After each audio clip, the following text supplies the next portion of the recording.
puji syukur kehadiran Allah Subhanahu wa Ta'ala, yang mana hari ini insya Allah kita akan kembali berkumpul dalam majelis ilmu, yaitu sharing sebuah Ramadan. Yang hari ini sudah masuk pekan ke hari 23 ya. Nah, nanti di sini insya Allah akan ada ayat 23 dengan tema segelintir kekuasaan dan kehormatan yang akan dibawakan oleh Mbak Devi. Mbak Devi ini salah satu volunteer Indonesia juga. Dia sekarang domisili di Cawang ya Mbak ya. Ya. Dia juga seorang programmer. Nanti mungkin bisa kenalan lebih lanjut sama Mbak Devi ini. Oke, kita mulai dulu dengan sama-sama membaca basmalah ya. Oke, Mbak Devi, tidak lama-lama dari saya langsung diberikan waktu dan tempat. Silakan Mbak. Ya, makasih Mbak Nur Azizah. Assalamualaikum warahmatullahi wabarakatuh. Salatu wassalamu ala asrofil anbiya'i wal mursalin wa ala alihi washabihi ajmain, amma ba'd. Rabbi shrah li sadri wa yassir li amri wahlul 'uqdatam min lisani yafqahu qawli. Bismillahirrahmanirrahim. Alhamdulillahirabbil alamin. Pada kesempatan kali ini saya akan sharing sebenarnya bukan cuma asad, tapi ayat-ayat di juz 23. Nah, melihat dari surat yang paling merepresentasikan juz 23 adalah asad dari 1 sampai 8. Nah, di sini saya sharing bukan berarti saya yang benar ya, tapi ada pepatah yang mengatakan jikalau manusia itu menunggu hingga dia menjadi baik untuk saling menasehati, maka niscaya tidak akan ada satu manusia pun yang akan menasehati. Jadi di sini saya masih banyak kekurangan. Sini hanya ingin mengingatkan saja dari apa yang telah saya telaah dari juz 23. Nah, sebelumnya saya pengen cerita nih. Jadi juz 23 itu dimulai dengan berbagai macam peringatan, berbagai macam kisah dari di zaman Rasulullah. Nah, teman-teman tahu nggak? Ternyata ada loh orang-orang seperti ini, dan ini diceritakan di Al-Quran. Jadi nggak apa-apa ya kita sebutin. Pertama, jadi ada seorang Quraisy, namanya Ubay bin Khalaf. Dia menghadap Rasulullah SAW dengan membawa tulang yang dipatah-patahkan. Tulangnya udah rusak. Kemudian dia berkata, "Hai Muhammad, apakah Allah akan membangkitkan tulang yang sudah lapuk ini?" Kemudian Rasulullah SAW menjawab, "Benar, Allah akan membangkitkan ini, mematikan kamu, menghidupkan kembali, serta memasukkan kamu ke dalam neraka jahanam." Nah, jadi di sini kesannya dia mengejek ya. Jadi mengejek bahwa dia nggak percaya gitu kalau nanti dia akan dibangkitkan lagi. Nah, karena ejekan ini maka ini sebagai asbabun nuzul dari Quran surat Yasin ayat 77 sampai 83. Jadi 23 itu dimulai dari surat Yasin akhir ya. Apakah manusia tidak memperhatikan bahwa kami menciptakannya dari setitik air mani, maka tiba-tiba ia menjadi penantang yang nyata. Penantang tuh yang tadi ya, orang tadi yang bawa tulang belulang yang udah rusak terus nantangin gitu. Emang kita bakal dibangkitin lagi? Udah lapuk kayak gini gitu. Nah, padahal dia lupa kepada kejadiannya. Ia akan dihidupkan oleh Tuhan yang menciptakannya kali yang pertama. Kita itu diciptakan dari air mani. Kita itu diciptakan dari hal yang tidak ada gitu. Terus tiba-tiba menjadi seorang manusia yang sempurna. Nah, kita lupa pada kejadiannya. Orang itu lupa pada kejadiannya. Atau di sini Allah juga mempermisalkan dengan api, menyalakan api dari kayu. Sesungguhnya Allah itu jika menghendaki sesuatu hanya berkata kun, maka akan terjadilah ia. Kemudian ada lagi loh orang-orang yang mengolok-olok neraka. Jadi Rasulullah menceritakan bahwa di neraka itu ada pohon zakum. Kemudian ini menjadi bahan olok-olokan Abu Jahal. Masa di neraka itu kan api. Masa di tempat yang penuh api ada pohon, ya pasti kebakar lah. Itu logikanya mereka ya, dan tujuannya untuk mengejek, untuk mengolok-olok. Demi Allah, kaum setiamu ini menganggap bahwa di neraka ada sebuah pohon, padahal sebagaimana kita ketahui, api dapat memusnahkan pohon. Kami tidak mengenal az-zakum. Yang kami ketahui az-zakum itu ialah kurma dan mentega. Nah, berkenaan dengan peristiwa tersebut, maka turunlah ayat ini, Asy-Syafa'at ayat 64, sebagai bantahan atas ucapan Abu Jahal dan penegasan bahwa pohon az-zakum itu tumbuh dari dasar neraka. Sesungguhnya dia, az-zakum, adalah sebatang pohon yang keluar dari dasar neraka yang menyala. Nah, kalau zaman sekarang ada nggak yang suka ngolok-ngolok? Kalau sepengetahuan saya ada ya, yang mengolok-olok surga. Nanyanya ke Agim atau ke Ustadz siapa gitu, saya lupa. Jadi dia nanya, Ustadz, itu di surga itu ada 72 bidadari. Itu bisa milih atau udah defaultnya? Gitu. Jadi bukan pertanyaannya tuh bukan untuk mencari hikmah, bukan untuk mencari jalan yang lurus atau menenteramkan hati, tapi memang sengaja untuk mengolok-olok. Jadi dari zamannya Rasulullah sampai sekarang ada ya. Makanya ditulis di Al-Quran, tercatat di Al-Quran, karena akan berulang orang-orang yang seperti ini. Ada juga yang minta disegerakan azab. Dan ini bukan cuma satu ayat di juz 23, ada beberapa ayat yang orang-orang kafir ini seakan-akan menantang, mana azabnya, mana gitu. Nah, kaum musyrikin tuh berkata, hai Muhammad, perlihatkanlah dengan segera siksaan yang engkau ancamkan kepada kami. Kemudian ayat As-Safa'at 176 sampai 177 turun. Maka apakah mereka meminta supaya sisa kami disegerakan? Maka apabila siksaan itu turun di halaman mereka, maka amat buruklah pagi hari yang dialami oleh orang-orang yang diperingatkan itu.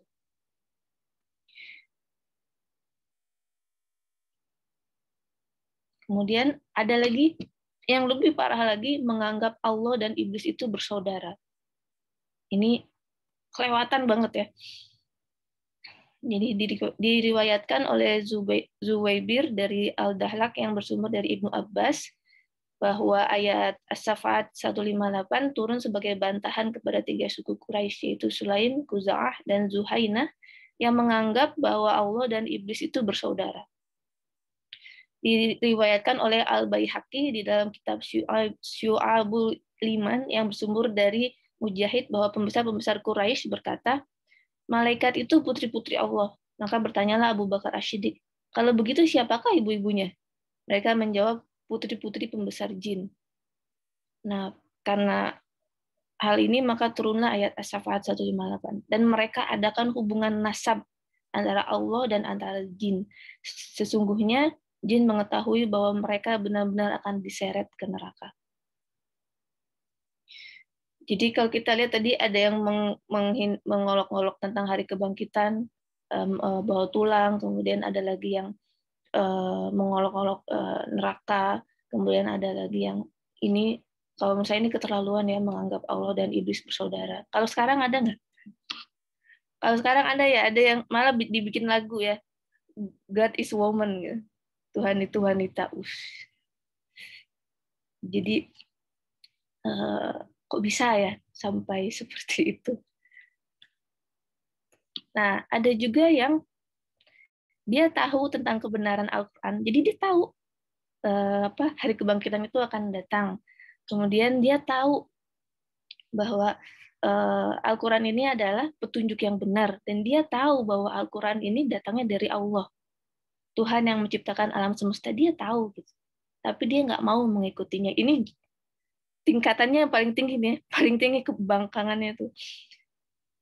Ini ceritanya Abu Jahal lagi-lagi ya. Pada awal-awal turunnya Al-Quran, Abu Jahal kerap kali menyelinap ke rumah Nabi Muhammad SAW untuk mendengarkan bacaan Al-Quran. Abu Jahal selalu merasakan sebuah keajaiban manakala mendengarkan lantunan Al-Quran yang dibacakan oleh Rasulullah SAW. Menariknya, Abu Jahal tidak sendirian ketika menyelinap ke rumah Nabi Muhammad SAW untuk mendengarkannya. Ada Abu Sufyan dan Al-Aqnas. Meskipun mereka nggak janjian, namun mereka kerap saling kepergok satu sama lain. Nah, kejadian ini berlangsung selama 3 malam berturut-turut. Jadi seolah-olah mereka tuh ketagihan dengan Al-Quran. Sayangnya ini tidak sampai membuat Abu Jahal masuk Islam.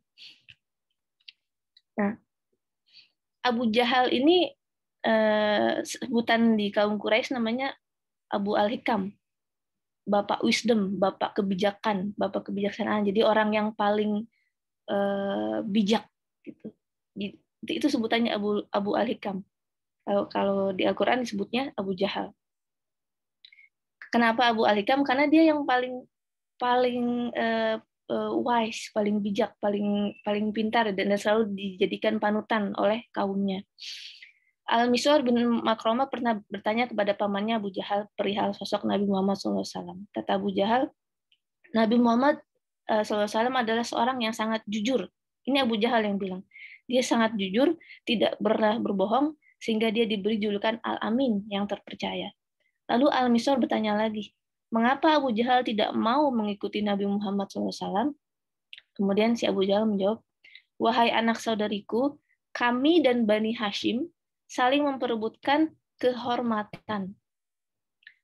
Kalau mereka memberi makan, maka kami pun akan memberi makan. Kalau mereka memberikan minum, maka kami pun akan memberikan minum. Kalau mereka membayar orang untuk bekerja, kami pun sama, jawab Abu Jahal. Sehingga ketika kami duduk di atas kendaraan kami, karena kami bermusuhan, kami seperti 2 ekor kuda taruhan. Maka mereka berkata, di antara kami ada seorang nabi. Maka kapankah kami mendapatkan hal tersebut? Jadi kalau misalkan di Bani Hashim udah keluar seorang nabi, dari baninya Abu Jahal nggak mungkin gitu keluar nabi lagi. Nanti pasti dikira yang kedua ini pasti dikiranya pembohong gitu. Ikut-ikut doang gitu. Kalau ada yang ngaku-ngaku nabi dari baninya Abu Jahal. Nah, kemudian ditanya lagi sama Al-Aqnas yang diam-diam dengerin bacaan Al-Quran. Pada hari perang Badar ditanyakan. Pada waktu itu Al-Aqnas meminta Abu Jahal untuk berkomentar tentang Nabi Muhammad SAW dengan sejujur-jujurnya. Lagi-lagi Abu Jahal menjawab kalau Nabi Muhammad adalah orang yang jujur, tidak pernah berbohong satu kali pun. Akan tetapi, jika Bani Qusay sudah memegang bendera, menjaga Ka'bah, memberi minum orang haji, dan memiliki kenabian, maka apalagi yang tersisa untuk Quraisy lainnya? Begitu jawabnya. Jadi tidak ada keraguan bagi Abu Jahal bahwa Rasulullah itu orang yang al-amin, terpercaya, dan bahwa apa yang disampaikannya itu adalah hal yang kebenaran. Apalagi dia sudah terang-terangan terpikat gitu, sudah ketahuan terpikat dengan keindahan Al-Quran, tapi tetap saja karena ingin menjaga kehormatan, ingin istilahnya apa, status ya, gengsi, status sosial, karena gengsi pribadi, keegoisannya, dia tidak mau mengikuti kebenaran. Nah, kalau zaman sekarang ada nggak? Saya temukan ada ya.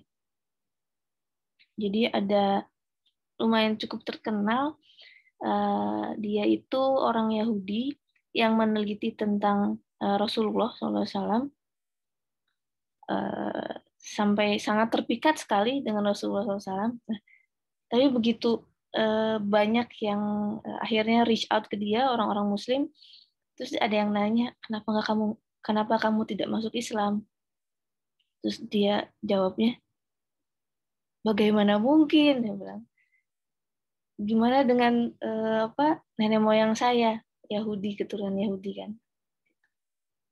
Jadi lebih mempertimbangkan fanatisme golongan dibandingkan kebenaran. Padahal dia jauh lebih tahu kalau Al-Quran itu benar, Islam itu benar dibanding orang awam yang lain. Nah, jadi pesannya di sini, Ketika jiwa kita telah dipenuhi dengan kekuasaan dan gengsi, hati seolah tertutup dan menolak akan kebenaran. Ini poin terpentingnya. Kenapa ya kok jadi tertutup gitu? Nah, saya pernah mendengar dari salah satu ustadz yang ceramah di Tarawih bilang bahwa Allah itu akan menguji suatu bangsa melalui kaum yang memegang kekuasaan al-amir dan orang yang memiliki resources dan orang yang memiliki kekayaan. Jadi dua kaum itulah yang akan diuji, dan selalu dua kaum inilah yang menjadi penghalang-penghalang dari nabi-nabi yang Allah turunkan. Seperti zaman Fir'aun.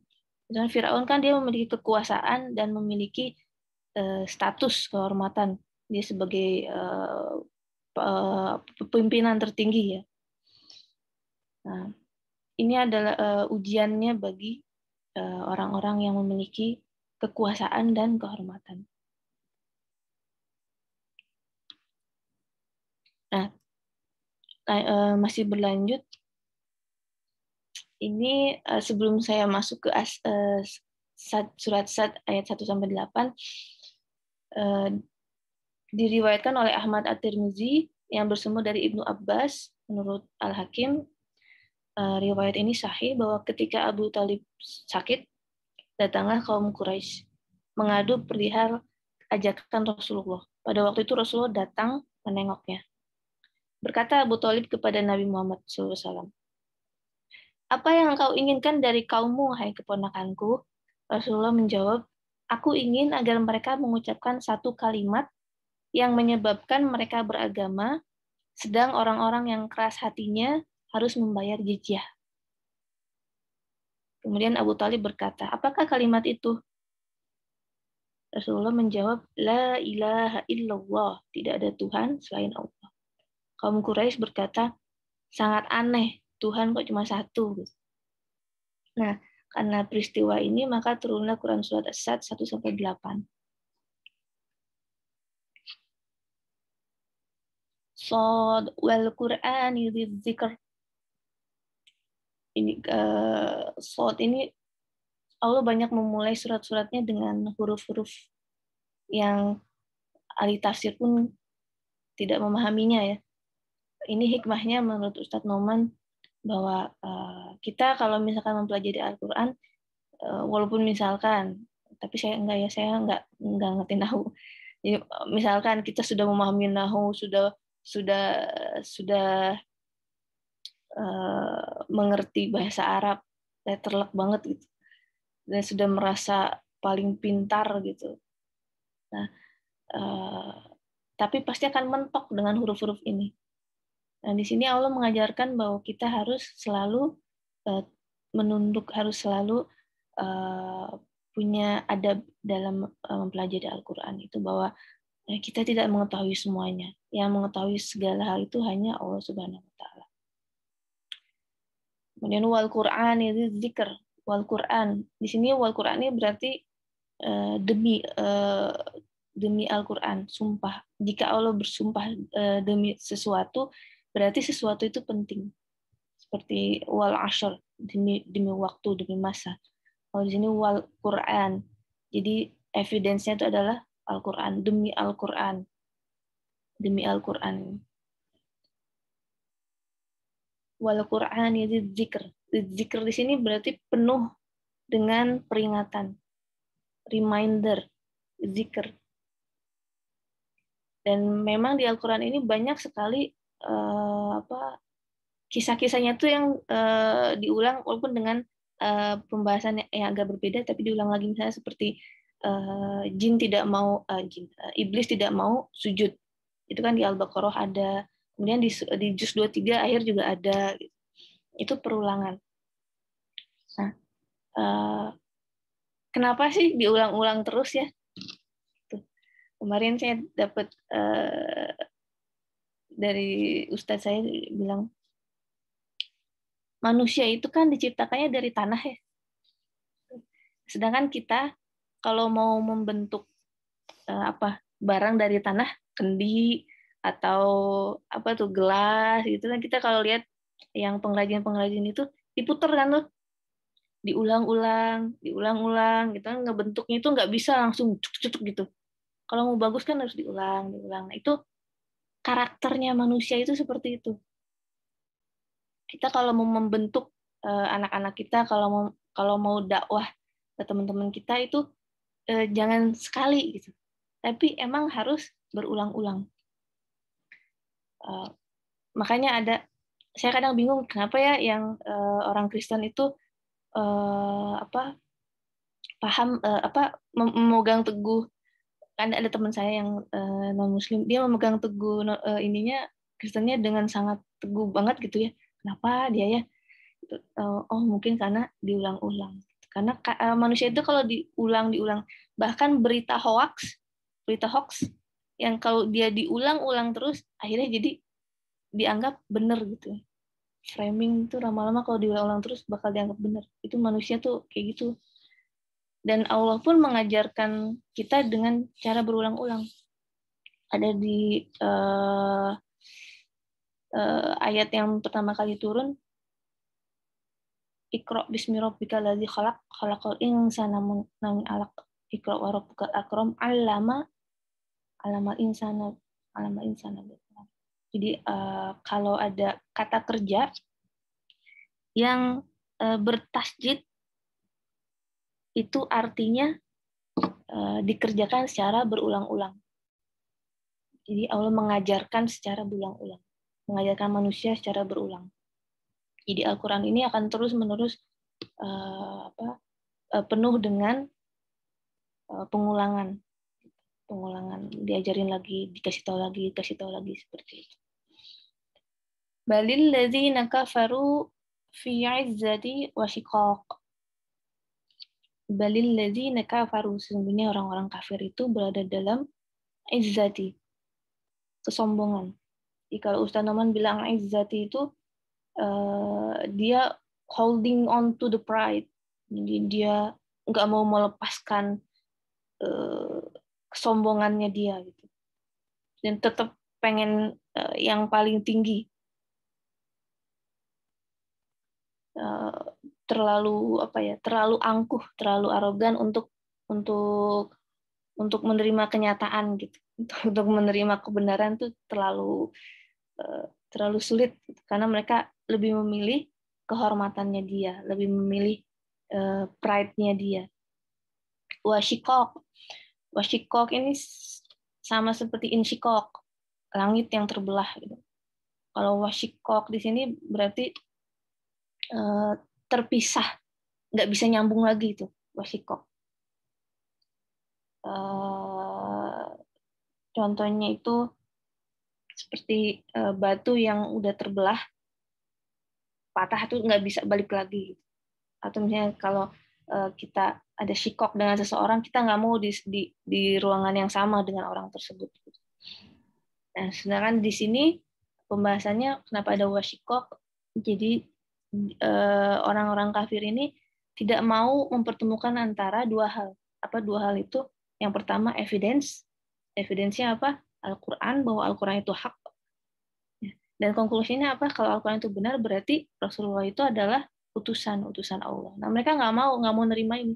Mereka tahu bahwa Al-Quran itu benar. Abu Jahal tuh tahu gitu ya, Abu Jahal itu benar, tapi nggak mau nerima kalau Rasulullah itu utusan Allah. Nggak mau deh, nggak mau nerima. Padahal dua hal itu istilahnya sebab akibat ya. Itu sebenarnya logika yang paling dasar gitu. Tapi mereka kesombongannya itu membuat jurang pemisah di antara dua logika dasar tadi. Kemudian ayat ketiga, kam ahlakna, betapa banyaknya kam ahlakna ini bentuk sebuah bentuk komplain ya, form of complaint in Arabic. Kam ahlakna, betapa banyaknya umat min qablihim, sebelum mereka, min kornin itu yang sama, jadi umat yang sama yang kelakuannya kayak mereka ini udah banyak gitu. Jadi mereka belagu banget sih gitu, padahal umat-umat sebelum mereka itu udah banyak yang kelakuannya sama kayak gini. Fana ada umat-umat ini fana ada minta tolong. Nah, ada walata di walata ini la-nya la nafisah, kemudian walata itu artinya absolutely not the time. Jadi benar-benar selama ini Allah itu sebenarnya menahan azabnya, menahan siksaannya. Tapi pada saat Allah akan mengazabnya, walata benar-benar udah nggak ada lagi yang bisa menolong. Wa'ajibu, ayat berikutnya, wa'ajibu, mereka heran. Wa'ajibu, kenapa mereka heran? Karena mereka bingung kenapa yang menjadi rasul itu dari kalangan mereka. Mereka nggak ngelihat gitu, wahyunya turun, ini mereka nggak lihat. Jadi mereka tuh pengennya harus terlihat gitu. Malaikat Jibrilnya, ini semuanya harus terlihat. Jadi mereka nggak terima, dan biasanya yang kalau ada yang memberikan peringatan, misalkan ada banjir atau ada longsor, ya. Harusnya tuh orang yang dari luar terus ngasih tahu ke kampung lain gitu kan. Nah ini malah sesama mereka sendiri di situ, malah sama kaum Quraisy sendiri gitu. Wa'ajabu an ja'ahum munzirum minhum wa qala al-kafiruna hadza saharun kazzabu. Kemudian orang-orang kafir ini berkata, ini mah sihir. Ini adalah seorang ahli sihir. Karena kenapa dibilang sihir? Karena Al-Quran itu sangat memikat ya, sangat memikat bagi mereka, karena mereka udah kenal bahasanya. Jadi beda dengan kita ya, kalau Al-Quran kan turunnya berangsur-angsur ya, sesuai dengan kejadian yang Rasulullah alami, sesuai dengan sebagai petunjuk juga, sebagai inspirasi juga bagi Rasulullah SAW. Kemudian saya ingat diceritakan bahwa kalau lagi perang, maka surat yang turun itu seakan-akan nadanya itu kayak ketukan kaki kuda gitu. Terus kalau misalkan saat musim panas atau saat musim dingin, nah itu si surahnya Al-Quran itu nadanya seperti dingin gitu, cool. Nah, jadi membekas gitu bagi orang yang mendengarkan Al-Quran saat itu tuh benar-benar terkesima gitu. Apalagi mereka juga memahami ya bahasa Arabnya. Jadi beda jauh dengan kita sekarang. Kita perlu mempelajari, menelaah lebih dalam gitu ya. Kalau mereka tuh benar-benar merasakannya gitu. Jadi takjub gitu. Makanya dibilang ini mah sihir gitu. Karena mereka nggak mau nerima kenyataan ya. Jadi dibilangnya sihir. Kemudian, nah tapi masalahnya adalah mereka tuh suka ke tukang sihir. Kayak dukun kali ya kalau di kita sekarang. Jadi mereka nggak mau gitu kalau misalkan orang-orang ke memuja Rasulullah karena dia tukang sihir gitu, akhirnya ditambahin yang banyak berdusta gitu. Nah, padahal sebelumnya emang udah dikenal Al-Amin ya Rasulullah SAW itu. Nah, tapi tadi karena mereka tidak mau menerima kebenaran ya, wasyikok, karena izzatinya itu terlalu sombong, terlalu tinggi, terlalu arogan. Jadi wasyikok, nggak bisa tuh disatuin.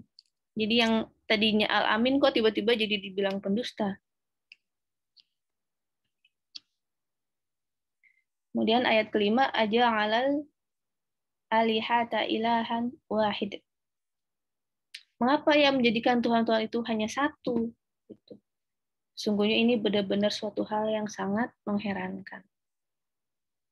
Wang tolaqal mala'u. Dan pergilah pemimpin-pemimpin mereka. Jadi pemimpin-pemimpin itu kayak pemuka-pemuka kaum mereka ya. Di kita juga ada ya, yang pasti di setiap kampung tuh ada 1-2 orang lah yang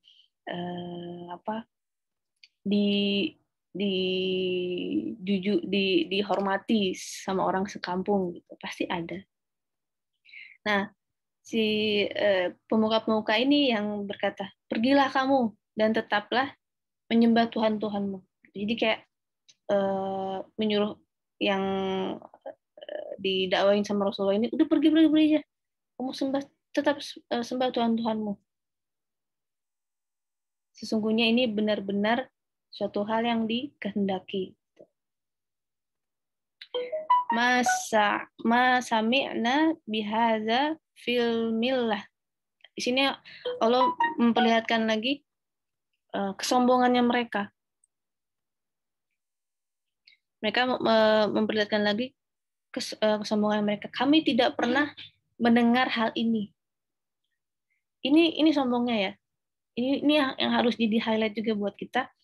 Kalau kita belum pernah mendengar suatu hadis atau suatu ayat atau belum pernah mendengar suatu kitab misalkan ya. Jadi jangan langsung menjudge bahwa apa ini, paham dari mana ini, atau hadis apa ini, saya belum pernah dengar gitu. Jangan sampai itu timbul di dalam hati kita. Seperti pemuka-pemuka Quraisy ini yang bilang, kami tidak pernah mendengar hal ini dalam agama yang terakhir. Ini cuma dusta. Ini kesombongannya bahwa dia merasa bahwa dia yang paling pintar, sehingga dia tidak perlu lagi belajar hal lain. Dia tidak perlu lagi mendengar dari orang lain. Dia merasa sudah sangat pintar, sudah sangat cukup. Bagi dia statusnya sangat tinggi di kaumnya. Jadi hal itu yang menutup mata hati dan telinga mereka. Kami tidak pernah mendengar hal ini. Nauzubillah. Kemudian lanjut ayat berikutnya. A'unzila alaihi dzikru min bainina. Mengapa Al-Quran itu diturunkan kepadanya di antara kita? Kenapa ke Rasulullah gitu? Anak yatim. Kenapa nggak ke kita gitu? Yang para pemuka-pemuka Quraisy ini gitu, yang punya statusnya tinggi, yang sering dilulukan oleh kaumnya, sering diikuti oleh kaumnya, kekayaannya banyak, punya kekuasaan sana sini gitu. Kenapa malah wahyu ini turun ke Rasulullah yang dia adalah seorang yatim gitu. Itu sebenarnya kan yang mereka nggak mau terima karena turunnya bukan ke dia gitu. Kenapa turunnya ke Rasulullah SAW? Sebenarnya mereka ragu-ragu terhadap Al-Qur'anku. Balama yazuku azab. Dan sebenarnya mereka belum merasakan azabku. Jadi ini sudah sampai pada tahap di mana satu-satunya yang bisa menyadarkan mereka adalah azabnya Allah. Ini na'udzubillah ya. Jangan sampai kita masuk dalam golongan ini.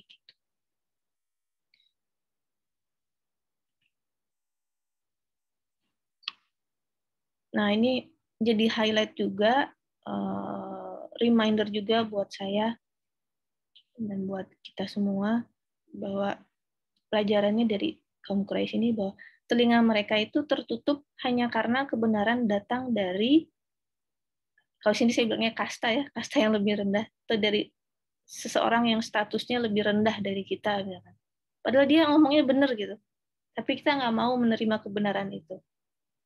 Kita nggak mau menerima bahwa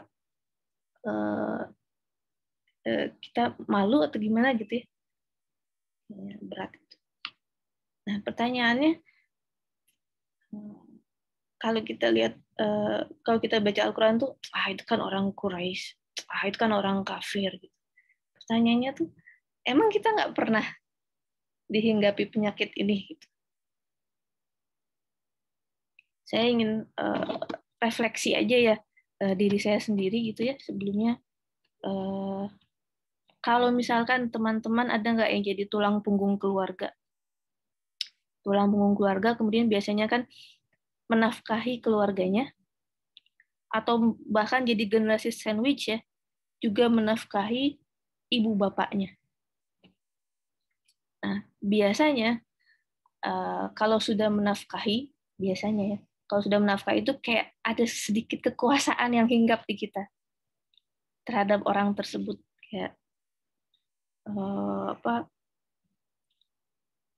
seakan-akan pendapatnya orang-orang yang kita nafkahi ini nggak penting gitu. Yang paling penting adalah pendapat kita.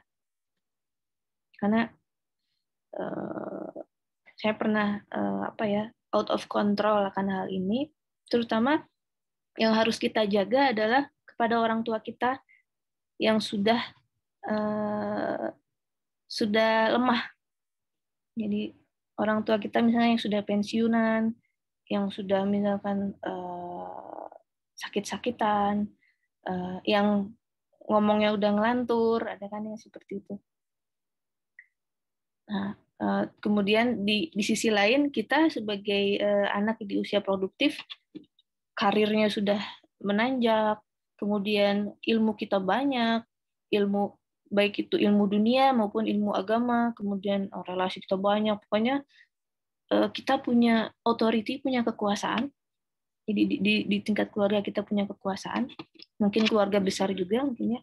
Kemudian di masyarakat juga mungkin kita punya kekuasaan, entah itu ketua RT atau ketua RW. Kemudian itu menjadikan diri kita congkak, menjadikan diri kita arogan. Dan yang terjadi biasanya ketika orang-orang di bawah kita menasehati, itu seakan-akan kita tolak. Nah, ini kita harus hati-hati. Terutama kita harus lebih berhati-hati lagi, yaitu di lingkup keluarga. Coba kita lihat lagi, apakah izzah ini, kesombongan ini ada pada diri kita. Apakah kita pernah seperti ini? Apakah ibu kita mungkin yang sudah tua renta, yang sudah lemah, pernah menasihati terus kita kayak menyepelekan hal itu? Karena saya pernah kedatangan tamu pensiunan, kemudian dia beberapa kali datang, kelihatan dari raut mukanya gitu, kalau anak-anaknya nggak percaya sama dia, gitu. Jadi kayak kecewa. Gitu. Jadi karena jangan itu tadi, jangan sampai telinga kita tertutup hanya karena kebenaran datang dari status yang lebih rendah, dari kekuasaan orang-orang yang berada di bawah kekuasaan kita. Nah, juz 23 juga membahas tentang kisah Daud. Jadi ada tentang kisah Daud. Kalau teman-teman ingat, kisahnya itu tentang 99 ekor kambing. Jadi ceritanya ini, Nabi Daud itu kan dikaruniakan oleh Allah kerajaan yang sangat besar ya. Dan tiba-tiba ada dua orang berhasil melewati benteng yang sangat tinggi. Tiba-tiba muncul langsung di depannya Nabi Daud. Shock, Nabi Daud tuh shock, kaget. Siapa orang ini gitu ya. Nah, terus mereka tuh bicara, tenang. Kita kesini ingin mengadukan masalah. Apapun yang kamu putuskan, kita akan turuti. Terus salah satu orang ini berkata, ini saudara saya, dia punya 99 domba, sedangkan saya hanya punya 1. Dia minta saya untuk memberikan satu domba itu kepada dia yang punya 99. Dan saya kalah berargumen dengan dia. Nah, di sini teman-teman tahu kan, Nabi Daud itu tadinya juga adalah kan Nabi Daud itu yang mengalahkan ini David and Goliath. Jadi yang mengalahkan Goliath. Jadi tadinya beliau itu adalah orang sederhana juga gitu. Jadi dia punya keberpihakan kepada si yang punya satu kambing.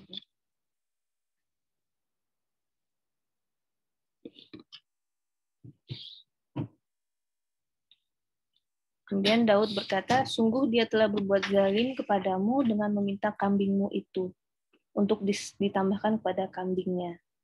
Memang banyak di antara orang-orang yang bersekutu itu berbuat zalim kepada yang lain, kecuali orang-orang yang beriman dan mengerjakan kebajikan. Dan hanya sedikitlah mereka yang begitu. Nah, jadi Nabi Daud bilang, nggak boleh kayak gitu untuk ditambahkan kepada, jadi yang satu harus nyerahin ke 99, nggak boleh kayak gitu. Dan itu tadi saudara ya, this is my brother. Refleksi aja, kita pernah nggak sih kayak gitu, misalkan kita punya barang, pengennya Magic Binyu gitu ya, ada sepatunya warna merah, terus warna biru, warna kuning, warna hijau. Terus kebetulan saudara kita punya yang warna hitam misalkan. Udah ini buat aku aja, gitu. Atau langsung main ambil aja. Atau ada kejadian di masyarakat itu yang saudara sendiri itu menggadaikan motor saudaranya tanpa sepengetahuan saudaranya. Gitu. Jadi ada yang digadaikan, ada yang dijual. Terus kalau misalkan ditanya ke orang tersebut, kenapa kamu ambil motor saudara kamu, gitu, dijual loh, tanpa sepengetahuan dia. Saya lagi butuh, gitu. Nggak apa-apa, saudara saya ini, gitu. Itu menyepelekan ya. Ini kalau sampai ditulis kisah ini di Al-Quran, berarti ini penting dan berarti ini akan terjadi gitu ya, banyak terjadi di masyarakat. Ini sebagai peringatan juga kepada kita, karena Al-Quran itu kan adalah peringatan. Jangan sampai kita menyepelekan saudara. Harta saudara kita ambil gitu dengan ringannya, dengan entengnya gitu. Paling nggak bilang lah gitu. Kalau misalnya emang lagi butuh gitu ya, paling nggak bilang gitu. Jangan asal main sabotase gitu. Kemudian, nah di sini yang menarik dari ayat ini adalah ketika Ustaz Noman menafsirkan hal ini. Di sini kenapa sih Nabi Daud ini memohon ampunan kepada Tuhannya? Kemudian dia bersujud ya. Jadi begitu Nabi Daud memberikan statementnya bahwa yang 99 kambing ini nggak boleh ngambil yang satu kambing. Nah, dua orang ini tiba-tiba hilang. Push, hilang. Di situ Nabi Daud akhirnya sadar bahwa Allah sedang mengujinya. Karena dua orangnya tiba-tiba hilang. Maka dia memohon ampunan kepada Tuhan. Kenapa kira-kira memohon ampunan? Karena di ayat sebelumnya kesalahan Nabi Daud itu ada dua di sini. Pertama, dia masih terkaget-kaget dengan kehadiran dua orang itu karena bisa menembus bentengnya dia ya. Dia kaget gitu. Dan orang hakim itu seharusnya tidak memberikan judgment di saat dia sedang di saat mentalnya sedang tidak stabil. Itu pertama. Yang kedua, dia hanya mendengarkan dari satu pihak saja. Gitu. Karena tadi yang berkata itu cuma satu, cuma yang dari yang orang yang punya satu kambing. Orang yang punya 99 kambing nggak ngomong apa-apa, diem aja. Nah, jadi seharusnya sebelum mengambil keputusan, jadi ketika kita diberikan authority, ketika kita memiliki kekuasaan gitu ya, untuk memutuskan sesuatu, kita harus dalam kondisi yang tenang pertama. Terus yang kedua, kita harus mendengarkan semua pihak. Sekalipun pihak itu tidak sama dengan kita ya, tidak punya background yang berbeda dengan kita. Karena orang yang punya satu kambing ini background-nya sama dengan Nabi Daud gitu. Terus dia yang ngomong, dan Nabi Daud tidak mendengarkan dari orang yang satunya lagi, saudaranya yang satu lagi, yang punya 99 kambing. Jadi kesalahan beliau itu ada dua. Walaupun keputusannya menurut saya emang udah kesannya udah benar ya. Tapi Nabi Daud ini karena Nabi ya, jadi tahu kesalahan dia di situ. Maka dia memohon ampunan kepada Tuhannya, lalu menyungkur sujud dan bertobat. Nah, ini saya ada satu doa yang mudah-mudahan bisa jadi penyelamat bagi kita semua. Tadi kan penegasan highlight-nya dari tema kita kali ini adalah betapa kekuasaan dan kehormatan itu biasanya akan menutup telinga kita, akan menyumbat telinga kita dan menutup hati kita dari kebenaran yang datangnya dari orang. Dan kemudian di kisah Nabi Daud tadi, biasanya yang kita dengarkan tuh, misalkan kalau anak ya, biasanya yang kita dengerin cuma anak yang kita sayang, misalnya, yang anak yang lebih kita sayang, anak yang sering berbuat bandel gitu, kita nggak dengerin, itu nggak boleh. Harusnya dua-duanya kita dengarkan. Kemudian biasanya kalau kita sudah bisa menafkahi, sudah bisa memiliki kedudukan yang tinggi, biasanya kita tidak mau mendengar dari orang yang lebih lemah, atau bahkan dari orang tua kita yang sudah renta. Kan ada hadis atau ada reminder apa dari orang tua kita, kadang kita tidak mau mendengarkannya gitu. Nah ini tertutup. Jangan sampai kita jangan sampai kesombongan itu menjadi syikok, menjadi jurang pemisah antara kebenaran ya. Jadi kita memohon kepada Allah untuk ditunjukkan kebenaran. Ini doanya, Allahumma arinal haqqa haqqan warzuqna ittiba'ah wa arinal batila warzuqna ijtinabah. Ya Allah, tunjukkanlah kepada kami yang benar itu benar, dan bantulah, ini yang paling penting, bantulah kami untuk mengikutinya. Kan kalau tadi kaum Quraisy itu dia tahu itu benar, dia tahu Al-Quran itu benar, tapi dia nggak mau ngikutinnya. Nah di sini doanya, Allahumma arinal haqqa haqqa warzuqna ittiba'ah, dan bantulah kami untuk mengikutinya. Dan tunjukkanlah kepada kami wa arinal batila batila, dan tunjukkanlah kepada kami yang batil itu batil, dan bantulah kami untuk menjauhinya.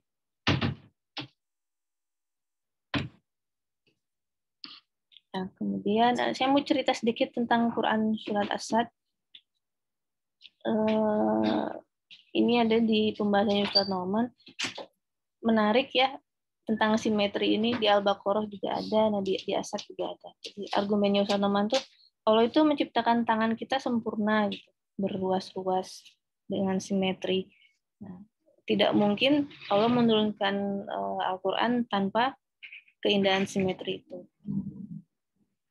Jadi di Quran As-Sad, di Quran surah Sad itu terbagi menjadi 3 bagian. Yang ayat 1-8 itu maksudnya ke bagian pertama tentang Quraisy. Kemudian berikutnya itu diceritakan tentang kaum-kaum sebelumnya yang sudah Allah binasakan. Kemudian diceritakan pula tentang nabi-nabi yang turun. Nah, dari mulai Nabi Daud, kemudian Nabi Sulaiman, Nabi Lut, dan banyak lagi. Kemudian diceritakan juga tentang surga, kemudian tentang neraka. Dan yang terakhir adalah apa yang harus kita lakukan kepada orang Quraisy, yaitu cukup dengan memberikan peringatan. Nah, jadi yang pertama Quraisy itu dia sinkron dengan yang terakhir. Jadi untuk kaum Quraisy itu kita cukup memberikan peringatan, walaupun mereka sudah dihinggapi oleh Ijjah dan sudah menjadi wasikok ya, sudah nggak bisa lagi menyatukan antara evidence dan conclusion gitu. Logikanya udah nggak jalan karena pride-nya dia. Kewajiban kita cukup memperingatkan aja.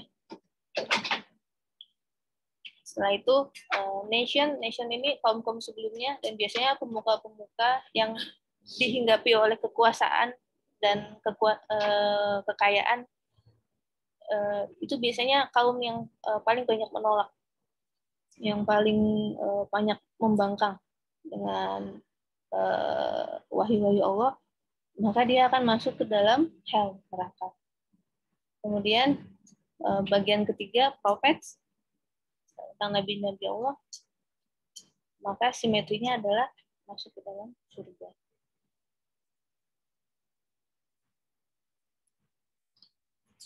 Ini kesimpulannya dari saya, slide terakhir. Berhati-hatilah dengan amanah kekayaan dan kekuasaan yang Allah titipkan kepada kita. Jangan sampai kedua hal itu menutupi telinga dan hati kita dari kebenaran. Kemudian yang kedua, ketika kita sudah memiliki kekuasaan, biasanya kita selalu diminta nasihat, diminta judgement-nya gitu ya, sama orang-orang di bawah kita. Maka berlaku adil lah. Dengarkan dari semua pihak dan tenangkan jiwa kita saat mengambil keputusan gitu ya. Make sure kalau itu benar.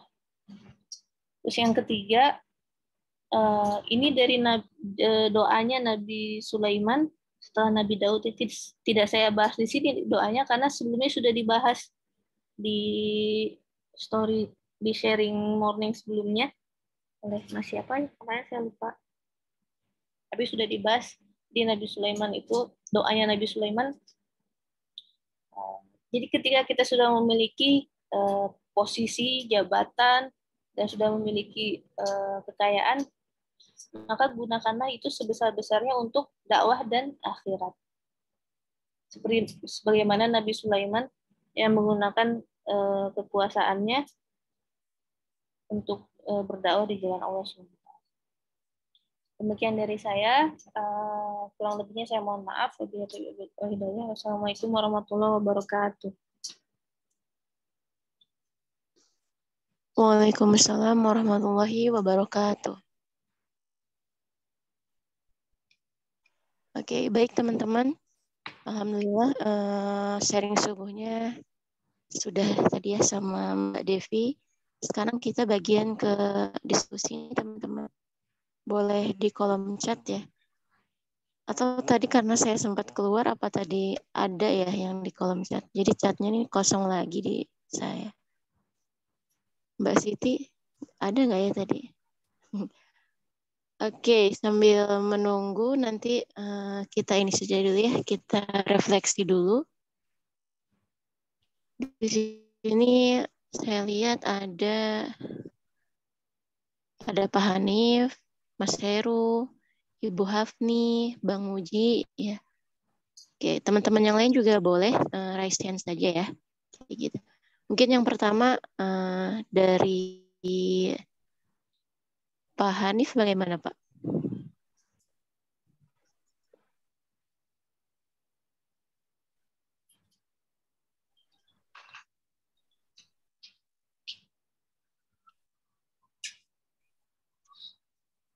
Atau Mas Heru? Ya, boleh Mbak Azizah. Oke. Terima kasih Mbak Devi. Ini ada berita kalau Ustadz Thomas sudah mulai meluncur lagi ya ke Eropa. Terus insya Allah November mungkin ya, atau sebelumnya, atau September, insya Allah akan ke Indonesia lagi. Jadi ini sangat menyemangati sekali. Jadi kemungkinan insya Allah bisa ketemu lagi nih Mbak Devi. Atau mungkin sebelum itu ya, untuk persiapan kehadiran Ustadz Nu'man lagi ke Indonesia.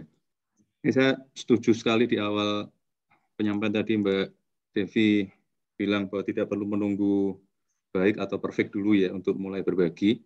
Di what an inspiration to start sharing gitu. Dan Mbak Azizah dan Mbak Siti tentu saja selalu open jika ada teman-teman di sini yang sekarang saat ini menyimak terus ingin ikut berbagi hasil belajarnya teman-teman. Insya Allah pada Ramadan akan kita lanjutkan dengan story morning setiap Sunday morning. Insya Allah kita akan lanjutkan tapi setiap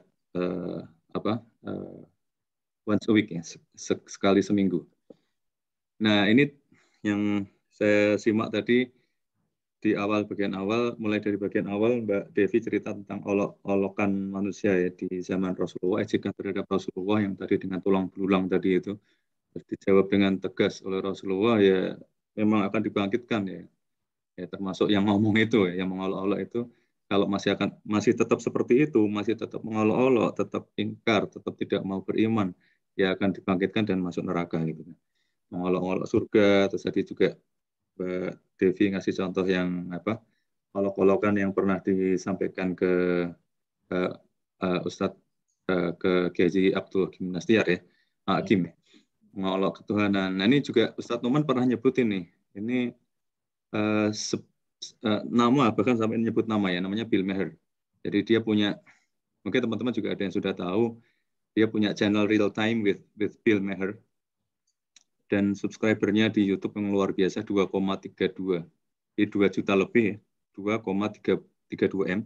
Jadi sudah lewat itu channelnya Bayina Institute yang hanya 1,31 juta subscriber. Jadi hampir 2 kali lipat channelnya Bayina Institute. Ya, luar biasa kan. Jadi mereka lebih jangkauannya lebih luas gitu. Terus Ustadz Lukman bilang bahwa si Bill Maher ini punya film dokumenter namanya Religious. Jadi poinnya kata Ustadz Numan, religious ini ya ridiculousnya religion gitu. Makanya dinamakan religious gitu. Jadi agama itu ya ridiculous gitu. Jadi itu olok-oloknya zaman now sampai sekarang juga masih ada dan benar sekali yang disampaikan oleh Mbak Devi tadi. Nah, terkait Tuhan kok cuma satu ini juga kan kita bermain logika ya. Agama ini kan kita membuat kita untuk mikir gitu kan. Jadi kalau logika mereka ini kan masalah di dunia ini kan sudah banyak. Kalau Tuhan cuma satu nggak cukup gitu. Untuk nyelesain masalah itu nggak cukup. Kalau Tuhannya cuma satu, maka mereka memposisikan Tuhan ini sebagai ya cuma gitu doang ya, cuma sebagai problem solvers gitu. Jadi mereka cara berpikir mereka ya, logika mereka seperti itu.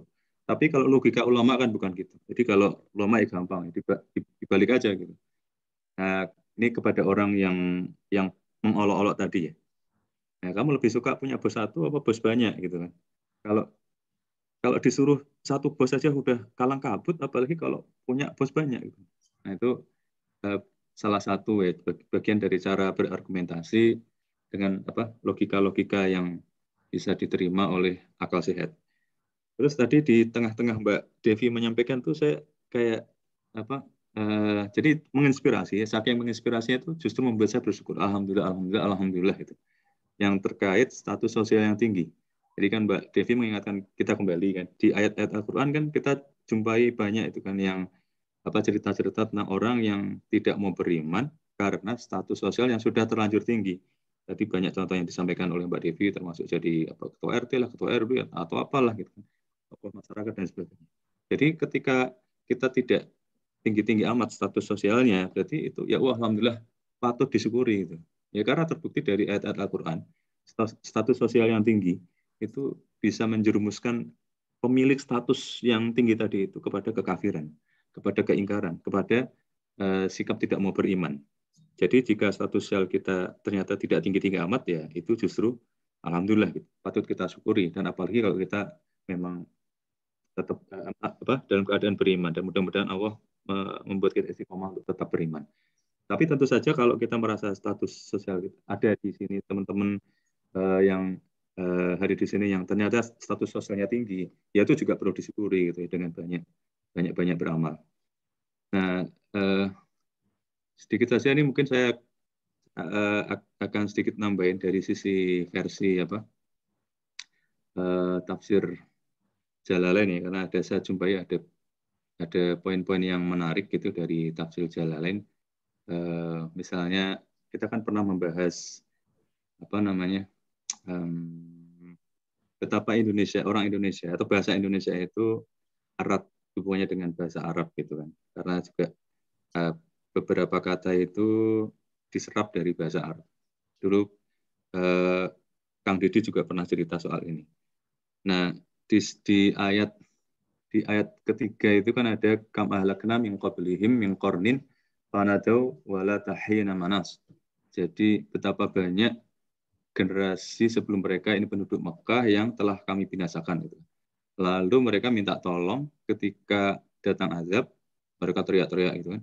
Padahal saat itu bukanlah saat untuk melepaskan diri. Nah, ini qarnin. Jadi kan min qarnin ini jadi ada kata korn itu itu Arab dengan bahasa Indonesia, kurun ya. Jadi koren terus kurun waktu, jadi generasi. Jadi itu apa? Wah, ini ada lagi nih, ketemu lagi gitu.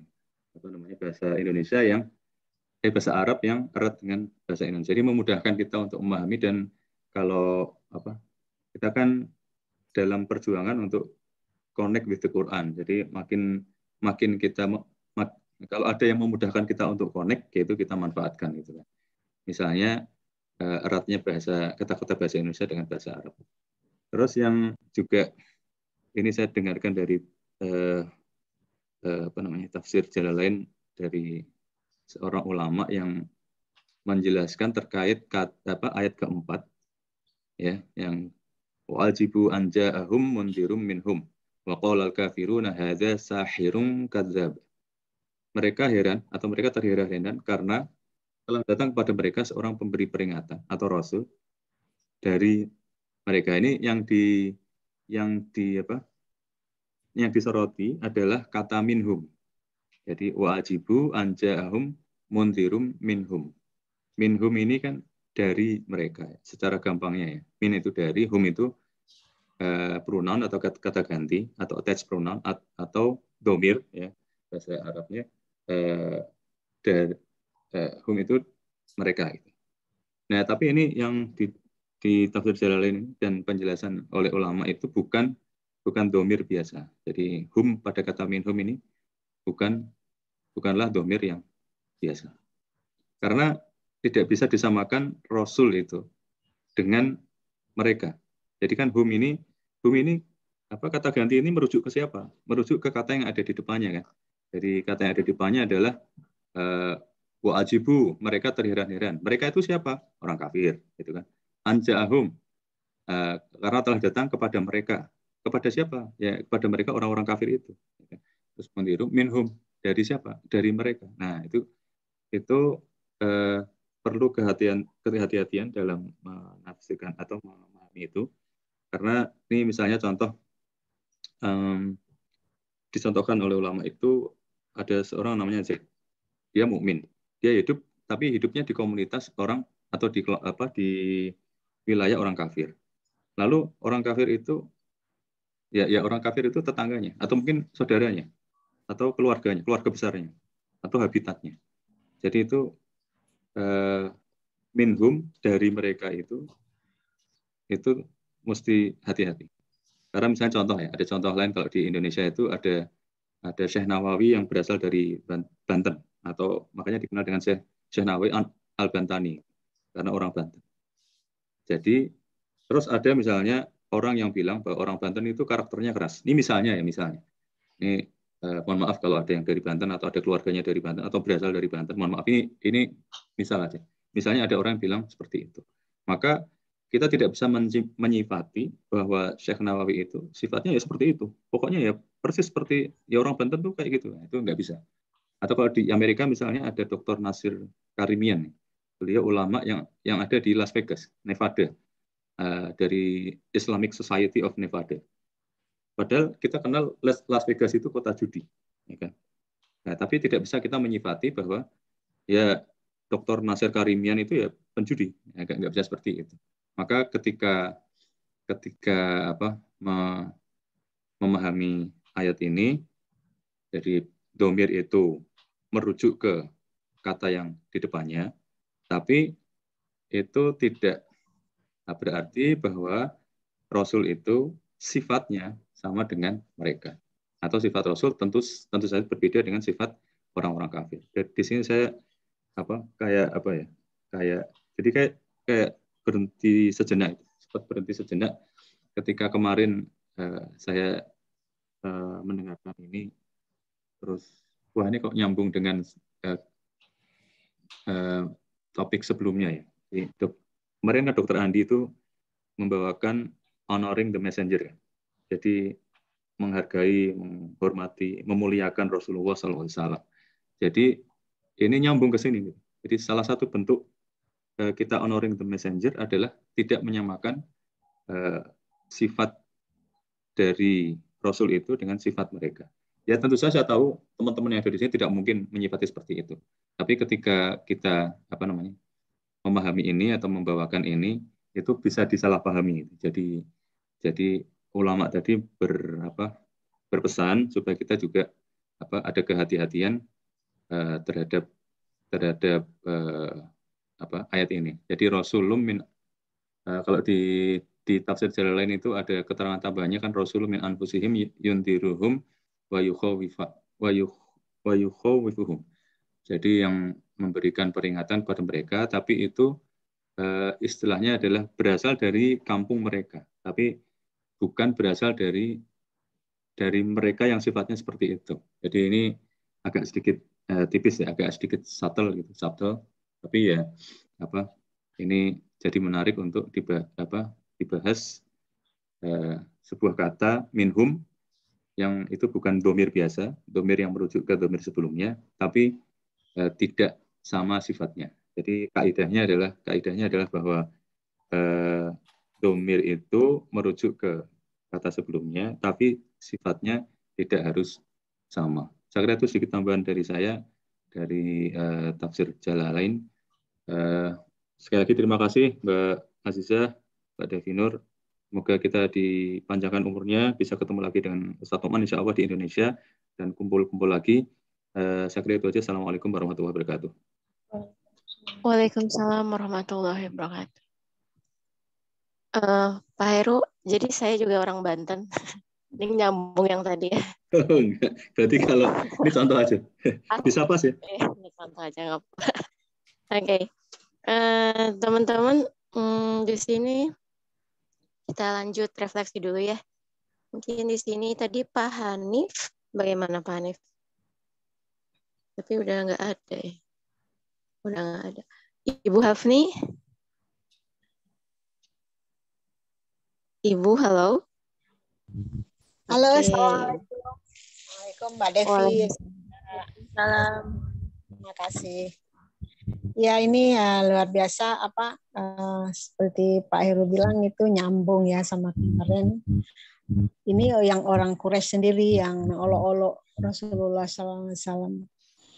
Kalau dengar penjelasan Mbak Devi tadi, kata perkatanya itu mereka punya penolakan atau ledekan gitu, atau istilahnya Ustadz Noman itu pokoknya mereka mencemooh gitu itu karena tidak bisa menilai kebenarannya, lalu mereka makanya menuju orangnya gitu. Jadi dibilang tukang sihir lah, dan ada ayat lain kalau di sini kan tukang sihir yang nyata ya, kemudian pembohong, terus ada macam-macam lagi tidaknya. Kalau saya lihat ini kok nyambung juga dengan keadaan kekinian ya, kekinian dalam konteks di negeri kita atau di negeri-negeri lain gitu. Meskipun di negara-negara yang terkenal rasionalitasnya tinggi, kemandiriannya tinggi, penghargaan terhadap pribadi-pribadi sangat tinggi, dan juga pintar-pintar orangnya seperti di Eropa atau di Amerika atau di negara maju, itu banyak yang justru convert ke Islam ya, setelah mereka benci, setelah mereka mencaci maki. Kalau kita baca cerita video-videonya juga yang convert itu ya, mereka tadinya enggak suka itu. Yang paling hebat itu yang di Belanda itu misalnya ya kan, dia pendukung partai yang anti Islam gitu, tapi akhirnya masuk Islam dan jadi pendukung begitu. Nah, kalau dalam hal tertentu misalnya dalam bidang ekonomi, tadinya kan negara-negara tertentu itu mungkin termasuk negara kita juga ya, kiblatnya negara maju misalnya gitu ya kan. Lalu kita membuat sistem ekonomi yang mengacu kepada negara maju, terus kita kan juga belajarnya buku-buku waktu belajar ekonomi itu buku-buku dari Amerika kan gitu. Terus kita juga anak-anak kita ingin kuliah di negara maju gitu ya kan, begitu. Tapi dalam hal memandang Rasulullah Sallallahu Alaihi Wasallam, Rasulullah Sallallahu Alaihi Wasallam gitu, itu dalam tanda kutip juga dalam memandang Islam sepertinya tidak sejalan gitu. Jadi dalam hal kemajuan kita berkiblat ke sana, tetapi di dalam hal ajaran, dalam hal spiritual atau di dalam hal aturan-aturan yang dibawa oleh Rasulullah, kita tidak melihat perubahan-perubahan yang terjadi pada beberapa pemikir-pemikir, ahli-ahli kayak Jeffrey Lang misalnya, itu seorang profesor matematik ya di Amerika. Itu dia betul-betul masuk Islam karena dia tahu gitu. Ya itu memang beda ya. Nah, jadi tadi Mbak Devi bawain itu tadi itu saya nyimak. Itu beda memang antara orang yang dapat hidayah sama yang enggak. Mungkin cuma itu aja itunya ya, kita bisa lihat sekarang. Tapi kalau kita bilang sayang sekali ya orang seperti itu. Ustadz Noman kan di dalam The Religion of Your Father kemarin atau kemarin lagi tuh bilang yang 25 atau 24 itu. Ya enggak boleh kita bilang kasihan ya ada orang itu enggak dapat hidayah. Kita enggak boleh bilang begitu. Karena kita sendiri yang dilihat kita akan istiqomah atau tidak gitu. Kita akan ini gitu. Tapi kalau saya mungkin kita bisa bicara beda antara yang dapat hidayah sama yang tidak dapat hidayah. Kalau yang mengolok-olok saat ini, yang mengolok-olok lembaga Islam atau agama Islam sendiri, yang mengolok-olok ulama, yang mengolok-olok Al-Quran atau yang mengolok-olok Rasulullah, itu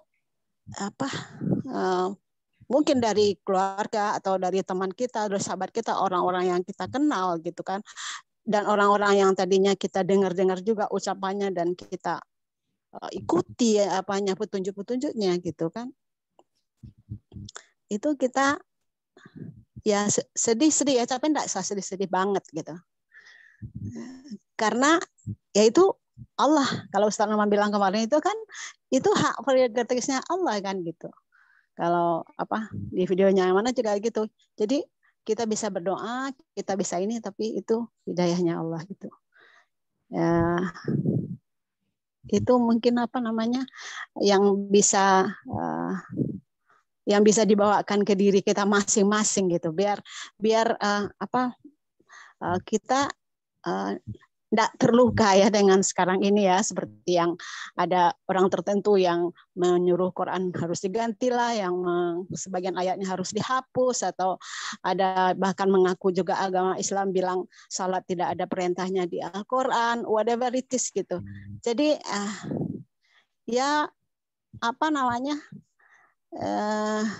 beda aja antara orang yang di barat sana yang convert to Islam itu, ya mereka dapat hidayah, Masya Allah, itu hidayah dari Allah.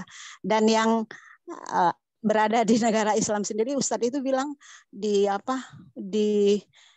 Qurani overview, enggak salah saya dalam ini sama studentnya, dia bilang ya perkara honoring Rasulullah itu kan, cobalah nanti kalau kalian di negara yang ini yang yang beragama Islam mayoriti, katanya kalian akan dengar azan. You never hear azan here, katanya. Tapi di sana saya menjelaskan yang Makamah Mahmudah itu loh, yang waba'asu Makamah Mahmudah itu, dan ada ayatnya di Quran kan juga ada Makamah Mahmudah itu honoring Rasulullah, dan nanti Rasulullah akan menolong kita, bersama kepada kita kayak gitu. Nah, itu beda. Itu Ustadz tuh mengangan-angankan. Mungkin studentnya atau keluarganya, anaknya berada di the people of la ilaha illallah, beliau sebutnya gitu ya kan. Nah itu tadi kita sekarang bisa lihat ya beda antara yang Allah beri hidayah dan yang tidak gitu ya kan. Semoga kita dapat hidayah. semuanya kita selalu diberi hidayah oleh Allah Subhanahu wa taala. Itu aja. Mohon maaf Mbak Aziza, Mbak Devi. Assalamualaikum warahmatullahi wabarakatuh. Waalaikumsalam warahmatullahi wabarakatuh. Amin ya.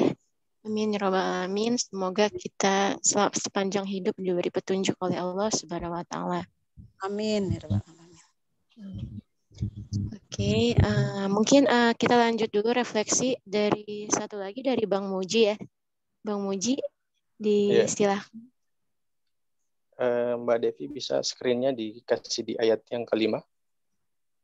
Ayat kelima. Jadi ayat yang kelima ini,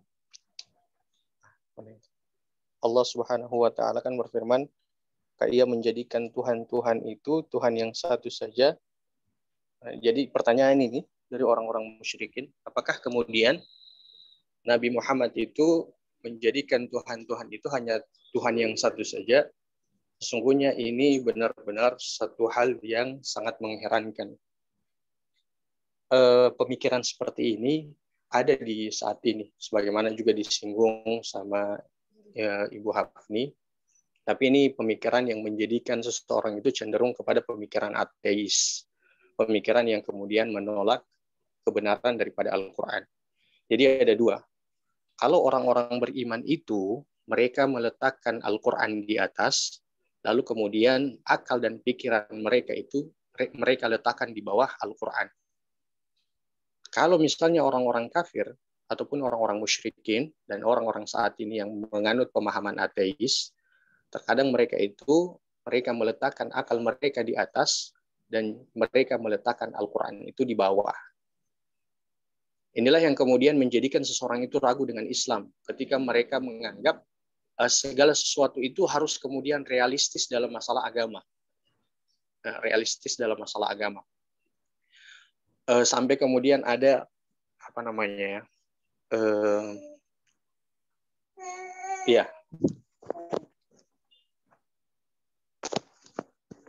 baik, saya lanjut.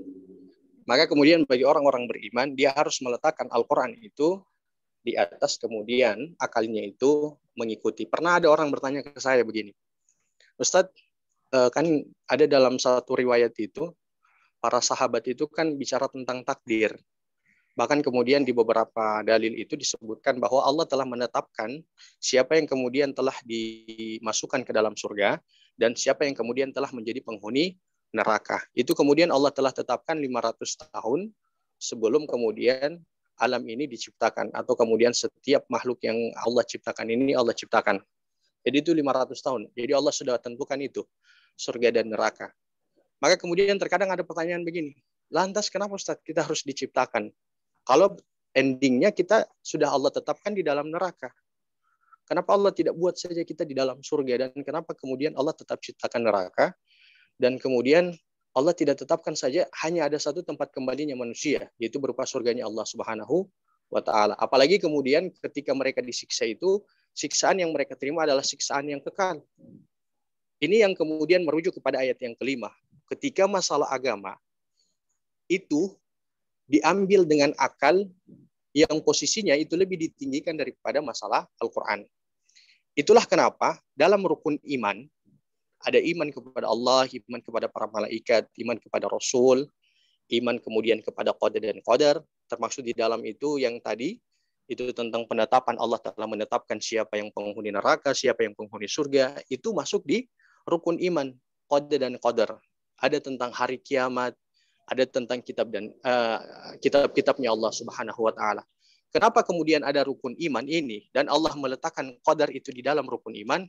Karena apa? Karena akal kita tidak mampu. Apa yang harus kita lakukan? Rujuk saja kepada Al-Quran. Ketika kemudian akal kita tidak mampu untuk mengikuti Al-Quran, artinya tidak mampu untuk kemudian bahasanya yang di dalam Al-Quran itu kita tidak bisa, maka bagi kita hanya butuh iman saja. Taib, Allah sudah menetapkan di dalam surga, seseorang itu di dalam surga dan di dalam neraka. Maka cukup rukun iman, saya mengikuti dan saya mengimani hal itu. Tapi kemudian di dalam Al-Quran Allah tetap jelaskan bagaimana kemudian tetap menjadi penghuni surga dan bagaimana kemudian menjauhi neraka itu. Jadi sekali lagi yang bisa menjadikan hari ini orang-orang itu pemikiran yang mereka tidak sadari mereka itu bisa terancam keluar dari agama ini karena mereka melakukan kesyirikan dengan kesyirikan hati, penolakan dengan penolakan pemikiran. Karena apa? Karena mereka meletakkan akal mereka di atas daripada Al-Quran. Sehingga setiap sesuatu yang ada di dalam dalil-dalil Al-Quran mereka pertanyakan. Mengapa harus kita sholat 5 waktu? Kenapa harus begini? Kenapa harus begini? Kenapa tayamum dimulai dari tangan dulu? Ini sama juga dengan ayat yang kelima. Mengapa dijadikan Tuhan-Tuhan itu tidak dengan Tuhan yang satu saja? Jadi kalau ada orang bertanya masalah dengan dalil dan dia meletakkan akalnya di atas daripada dalil, ini sudah ada di dalam dalil Quran surat As-Sad ayat yang kelima ini. Dan hari ini banyak yang demikian. Mungkin itu saja menjadi pelajaran bagi kita. Kalau bicara tentang rukun iman, cukup kita imani. Adapun yang tidak masuk kepada akal kita, maka cukup hanya dengan yang tadi, yaitu iman saja. Barakallahu fikum.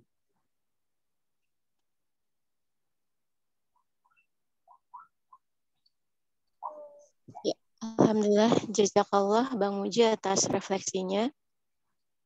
Oke, mungkin langsung saja. Tadi kan kita udah dapat refleksi dari Pak Heru, dari Ibu Hafni, dan Bang Muji. Sekarang mungkin dari Mbak Devi bisa ditanggapi refleksinya kembali. Ya, Mbak Nur Azizah, sebelumnya terima kasih buat teman-teman yang sudah melakukan refleksi. Dari Pak Heru juga yang kita harus memuliakan Rasulullah yang di ayat 4 bahwa belum yang di ayat 4 bahwa dari kalangan mereka, jadi bukan berarti Rasulullah itu sifatnya sama seperti kaum Quraisy. Itu kemudian refleksi dari Ibu Hanif bahwa Ibu Hafni bahwa yang menarik adalah jangan kita bilang oh kasihan ya mereka nggak dapat hidayah, tapi lebih baik kita fokus mudah-mudahan Allah memberikan hidayah kepada kita sampai akhir usia kita. Itu reminder yang sangat bagus sekali. Mudah-mudahan kita diwafatkan dalam keadaan Islam dan husnul khotimah. Kemudian refleksi berikutnya, marilah kita letakkan akal kita itu di bawah Al-Quran. Saya sangat setuju sekali bahwa karena tidak semuanya bisa kita pahami. Gitu. Sama seperti di permulaan ayat surat Sad ini, dimulai dengan Sod. Tidak ada mufasir yang memahami ini apa. Jadi memang kita harus meletakkan akal kita itu di bawah Al-Quran. Karena yang maha mengetahui semuanya itu hanya Allah Subhanahu wa Ta'ala. Itu dari refleksi tadi, dan sedikit reminder dari saya adalah berhati-hatilah jika Allah mulai memberikan kekuasaan ataupun kekayaan sekecil apapun itu, berhati-hatilah jangan sampai itu menjadikan kesombongan dalam hati kita, dan jangan sampai itu menjadi pemisah antara kita dengan kebenaran. Kemudian manfaatkanlah kekayaan dan kekuasaan itu sebesar-besarnya untuk dakwah di jalan Allah SWT. Demikian dari saya. Iya, terima kasih banyak kepada Mbak Devi ya.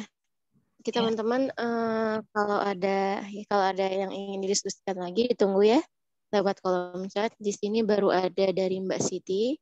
Masya Allah, deskripsi imajinasi reaksi-reaksi bangsa Quraisy yang bagus sekali bagaimana reaksi terhadap Al-Quran. Ya, tadi sudah dijelaskan juga. Teman-teman boleh raise hand ya kalau ingin bertanya, menambahkan. Kita masih banyak waktunya. Di sini ada siapa lagi ya? Coba dilihat. Iya. Yang biasanya memberikan refleksi sedang tidak pada datang nih. Teman-teman boleh banget kalau ingin menambahkan.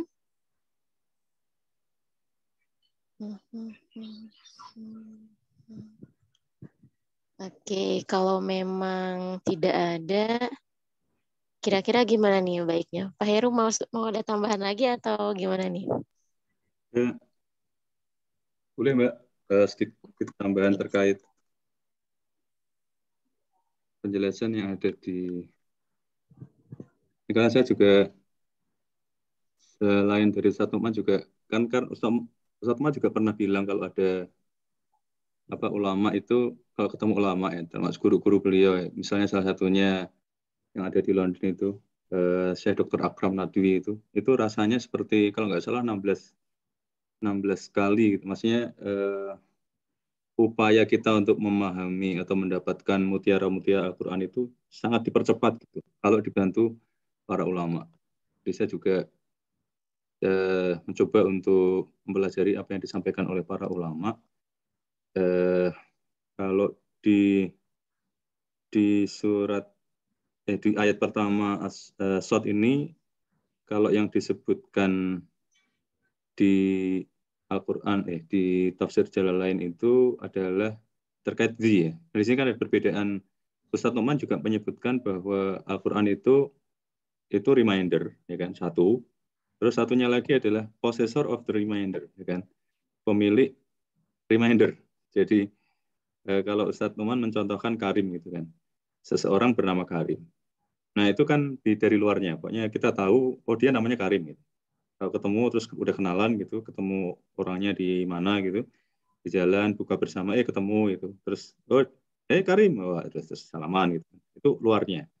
Tapi kalau ternyata yang namanya Karim itu dia orangnya itu full of nobility, maka dia disebut Dzu Karomah. Jadi bukan lagi sekedar Karim, tapi Dzu Karomah. Jadi ada kata Dzu di situ. Nah itu juga ada kata di ayat ini di ayat nomor 1 ini ada kata the, ya kan? Jadi itu artinya adalah pemilik, atau kata Ustadz Numan, the possessor of reminder. Nah kalau yang di tafsir Jalalain itu penjelasannya adalah ai al-bayan. Ya, artinya maknanya adalah punya kemampuan untuk menjelaskan atau menerangkan. Terus awis syaraf atau awis syarofi atau Al-Quran yang punya kemuliaan. Jadi dimaknai di sini demi Al-Quran yang memberi penjelasan bahwa kenyataan yang sebenarnya bukanlah seperti yang mereka katakan. Ini apa maksudnya? Nah di tafsir Jalalain dikatakan aimal amru kama qala kuffaru makkata min ta'addudil alihah. Jadi yang di tafsir Jalalain itu ada tambahan seperti itu. Artinya kenyataan yang sebenarnya bukanlah seperti yang mereka katakan bahwa Tuhan itu banyak. Jadi itu atau pendapat bahwa Tuhan itu banyak itu salah. Jadi itu yang dijelaskan di tafsir Jalalain. Terus yang di ayat keduanya itu di situ ada kata aizzah ya. Itu artinya kesombongan atau keangkuhan. Terus ada kata syiqaq. Syiqaq artinya permusuhan atau percekcokan. Nah ini dijelaskan di tafsir Al-Jalalain itu ada kata min ahli Makkah. Jadi orang-orang kufur yang disebut balil ladzina kafaru, alladzina kafaru itu adalah min ahli Makkah atau min ahli Makkah atau orang-orang yang kufur dari penduduk Mekah. Nah, terus tambahan untuk sifat tadi aizzah yang artinya kesombongan atau keangkuhan, lalu syiqaq yang artinya permusuhan atau percekcokan itu. Di sini ditambahkan penjelasannya di tafsir Jalalain adalah kata hamiyatin atau hamiyah, yaitu artinya gengsi, terus watakaburin dan sombong. Dari apa? Anil iman, dari iman. Terus ada tambahannya adalah khilaf dan wa'adawah, dan memusuhi. Memusuhi siapa? Lin Nabi Sallallahu Alaihi Wasallam. Jadi memusuhi Nabi Sallallahu Alaihi Wasallam. Tadi kita bersyukur bahwa kalau jadi artinya gini, kita kan selalu berada dalam keseimbangan ya. Jadi kalau kita status sosialnya nggak tinggi-tinggi amat gitu, alhamdulillah gitu kan. Karena status sosial yang tinggi itu bisa menjerumuskan kita kepada keingkaran. Allah nih, siapa ini yang ngomong? Dia kan, nah, gitu kan. Jadi itu orang yang status sosialnya tinggi akan cenderung seperti itu. Tapi kalau status sosial kita justru tinggi, ya alhamdulillah gitu. Karena Allah telah memberikan kelimpahan kepada kita, keberkahan, sehingga kita bisa meningkatkan atau menambah atau meningkatkan kualitas amal kita. Terus terkait ayat yang ketiga, kam ahlakna, kam itu betapa banyak, ahlakna itu artinya yang telah kami binasakan, min qablihim, artinya sebelum mereka, yakni penduduk Mekah, min kornin, tadi itu kornin ya, kurun waktu ya, generasi. Terus fanadau, lalu mereka minta tolong ketika, yaitu minta tolong ketika datang azab, mereka teriak-teriak gitu. Padahal saat itu bukanlah saat untuk berlepas diri dari azab. Jadi kalau tambahannya di tafsir Jalalain itu untuk kam, ya kam itu artinya ay kathiron, ya betapa banyak. Terus ahlakna min kornin. Jadi ay ummatun, artinya umat, minal umami, dari berbagai umat, dari berbagai golongan, al-madiyah, atau yang telah lalu. Lalu mereka minta tolong tadi itu, penjelasan tambahannya adalah hina nuzulil azab, yaitu ketika turunnya siksa atau azab, bihim walata hina manas. Terus walata ini artinya saat itu bukanlah saat hina manas, atau saat yang bisa menyelamatkan. Ailaisa, ini tidak ada al-hina, saat hina firorin. Jadi saat di mana bisa melarikan diri dari azab. Nah, ini luar biasanya kalau di kitab-kitab itu kadang-kadang titik itu bisa apa ya? Bisa blur gitu. Jadi ini ya. Halo. Oh, maaf. Kirain. Jadi bisa blur artinya titik itu sebenarnya titik 1 atau titik 2 gitu. Jadi kalau di tafsir di kitabnya tafsir Jalalain itu firorin. Firorin itu artinya pembebasan diri, penyelamatan diri, pelarian. Artinya yang dijelaskan di sini hina firorin. Saat di mana bisa melarikan diri atau membebaskan diri atau menyelamatkan diri dari azab. Itu tidak ada. Jadi saat itu bukan saat untuk itu. Tapi di kitab tafsir Jalalain itu ada yang titiknya 1, ada yang titiknya 2. Jadi makanya kalau kita ngaji ke ulama yang sudah hafal Quran, sudah hafal ribuan hadis, sudah hafal kitab-kitab, juga termasuk tafsir gitu, itu lebih enak karena jam bacanya itu sudah banyak, itu sejak kecil sudah, dan dari keturunan para penghafal Al-Quran juga, jadi itu ngajinya itu lebih mantap. Jadi dia juga tahu kitab-kitab nih, karena kitabnya juga mungkin bukan cuma satu versi. Jadi kitabnya itu tafsir Jalalain versi ini, versi apa? Mungkin cetakan DKI, mungkin cetakan Beirut, mungkin yang lain-lain gitu. Jadi beliau juga akan tahu, oh yang ini nih titiknya 2, firorin. Jadi tolong dibetulkan. Kalau yang kitabnya firorin dibetulkan karena harusnya itu titiknya 1, firorin. Artinya saat mereka teriak-teriak itu bukanlah saat yang tepat atau bukanlah saatnya untuk mereka membebaskan diri. Jadi kalau misalnya orang-orang mudik yang sebentar lagi ini mungkin banyak yang mudik, itu di kitab tafsir Jalalain ini ada keterangan ai istighosu, artinya semuanya minta tolong, wal halu, dan kenyataannya keadaannya adalah Allah mahruba. Nah, Allah mahruba ini artinya tidak ada tempat berlari, tidak ada jalan keluar, tidak ada jalur alternatif. Nah, ini kalau orang yang mudik hanya ada satu jalur, nih macetnya bisa berhari-hari. Untungnya ada jalur alternatif, untungnya juga ada satu one way, untungnya ada kebijakan one way sehingga relatif lebih aman. Ini Allah mahruba wala manja. Tidak ada tempat berlindung. Ini juga kata bahasa Indonesia, tapi cuma artinya beda ya. Jadi nggak seperti yang korn tadi. Kalau korn itu kurun masih nyambung. Kurun dari kurun waktu ke kurun waktu, dari generasi ke generasi itu masih nyambung, masih gampang dipahami. Tapi kalau ini bahasa Indonesia tapi artinya beda. Kalau manja kan bahasa Indonesia. Cuman ini bahasa Arab, manja sebagai bahasa Arab artinya adalah tempat berlindung. Jadi wala manja, dan tidak ada tempat berlindung, wa ma'tabaro, dan tidak mau merenungkan bihim, kejadian ini, kufaru Makkah. Orang-orang kafir Mekah tidak mau merenungkan kejadian ini. Jadi kenyataan ini. Jadi kenyataan bahwa umat-umat yang terdahulu sudah banyak yang dihancurkan gitu kan. Suka mengolok-olok itu berakhir tragis dan sebagainya. Mereka tidak mau belajar dari atau tidak mau merenungkan tentang kejadian itu.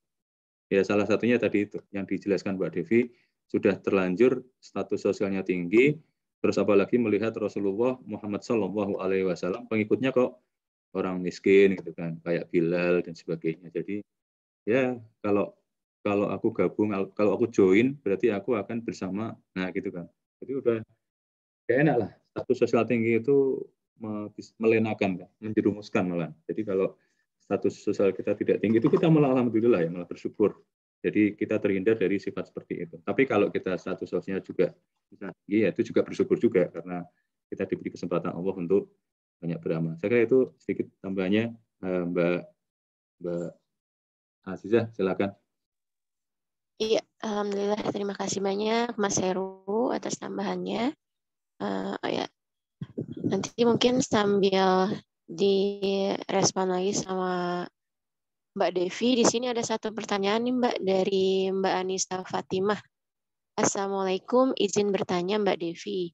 Bagaimana cara kita berdakwah atau mengajak kepada Islam saudara terdekat kita bila dengan imbalan pahala dan surga sudah tidak berminat lagi? Ya, waktu dan tempat disilahkan Mbak Devi.